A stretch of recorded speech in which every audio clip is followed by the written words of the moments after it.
একটা চকি আছে 3 ফিট। চকিটা দেখুন।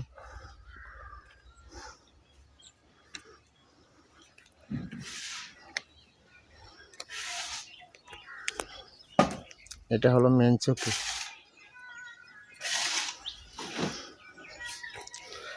সাথে সাথে আমাদের পিলারের ডালাই কাজ চলতেছে।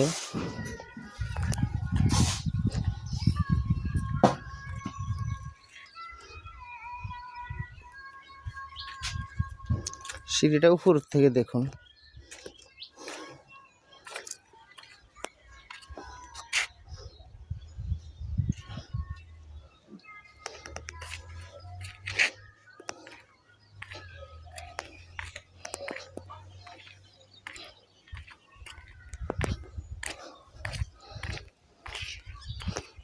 এই যে শেষ, এখান থেকে